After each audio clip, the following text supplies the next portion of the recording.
کی بڑی قومی اور علاقائی سیاسی جماعتوں نے الیکشن کمیشن آف پاکستان سے مطالبہ کیا ہے کہ وہ قومی اسمبلی اور صوبائی اسمبلیوں کے آزادانہ، منصفانہ اور قابل اعتماد عام انتخابات کو یقینی بنائے۔ یہ مطالبہ 2 نومبر 2023 کو لاہور میں جمہوری حکمرانی کے لیے خواتین کی مؤثر سیاسی شرکت کے قومی کنونشن کے موقع پر کیا گیا۔ کنونشن کا اہتمام جذبہ پروگرام کے تحت ساؤتھ ایشیا پارٹنرشپ پاکستان نے کیا۔ ڈپٹی ڈائریکٹر صاحب پاکستان عرفان مفتی نے اجلاس کی نظامت کے فرائض انجام دیے۔ امید ہے آج کی اس کے بعد کے پاکستان میں جنرل الیکشن ہو جائیں گے۔ یہ موقع ہے کہ ہم ان الیکشن کے اراؤنڈ اپنی بات زور سے رکھیں۔ آپ سب کی طرف سے نمائندگی کرتے ہوئے میں ان سیاسی قائدین سے یہ وعدہ لینا چاہتا ہوں، آپ سب نے عورت منشور پڑھا ہے، آپ کے ہاتھ میں ہے، لمبا ہے، چھوٹا ہے، جو بھی ہے، یہ خواتین نے بنایا ہے، یہ ان مذہبی اقلیتوں کے نمائندوں نے بنایا ہے۔ آپ سب ہاتھ اٹھا کر وعدہ کریں کہ آپ اس مینیفیسٹو کو اپنی پارٹی مینیفیسٹو کا حصہ بنائیں گے۔ سیب پاکستان کی طرف سے شبنم رشید نے چارٹر آف ڈیمانڈ پڑھ کر سنایا، جس کی تمام مندوبین نے یک آواز ہو کر تائید کی۔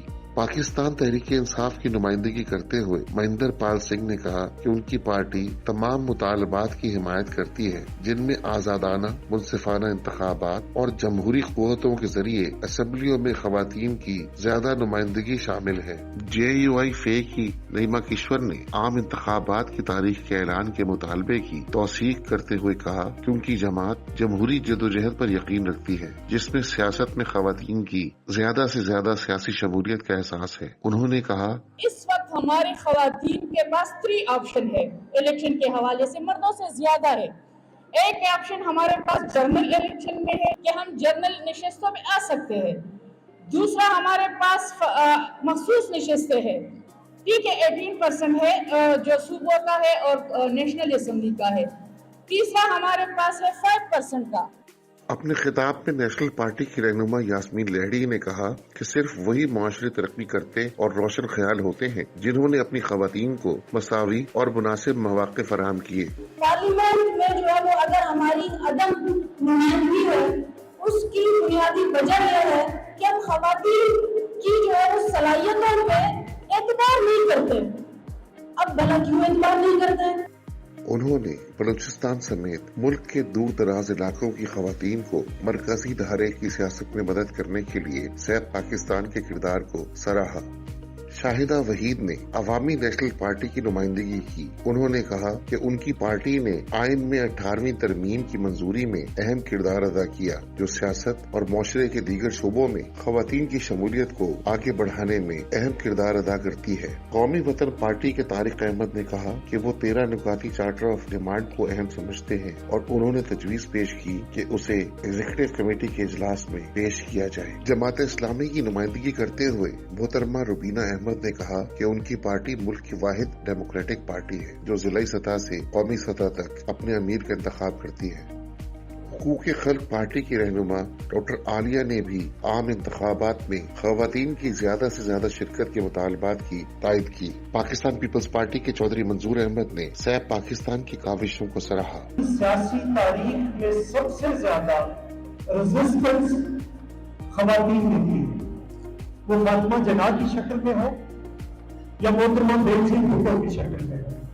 آپ لوگوں کو بھی مل کر اور شکریہ ادا کرنا چاہتا ہوں سیب پاکستان کا، جذبہ کا اور فاؤنڈیشن کا۔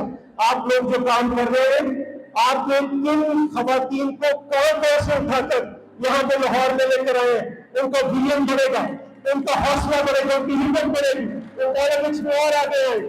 نئی تشکیل پانے والی نیشنل ڈیموکریٹک موومنٹ کی رہنما بشرا گوہر نے کہا، یہ سیاسی پارٹیوں کا کام ہے کہ وہ خواتین کے ساتھ انگیج کریں، انہیں پولیٹیکل پروسیس میں ٹریننگ دیں اور لے کے آئیں۔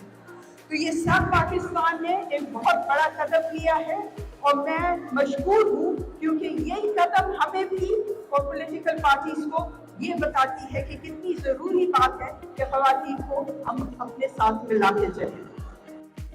ایگزیکٹو ڈائریکٹر سیب پاکستان محمد تحسین نے زور دیا، ویمن ووٹرز نیٹ ورک جو ہے وہ اصل میں ہمارے ہاتھ میں ایک ہتھیار ہے وہ رمن ہتھیار ہے جس سے ہم ان کو احتساب میں کھڑا کر سکتے ہیں، جس سے ہم ان کو حیدرآباد سے لے کے وہ گلگت بلتستان تک ان دوستوں کو پوچھ سکتے ہیں کہ بھائی کیا کیا ہے تم نے؟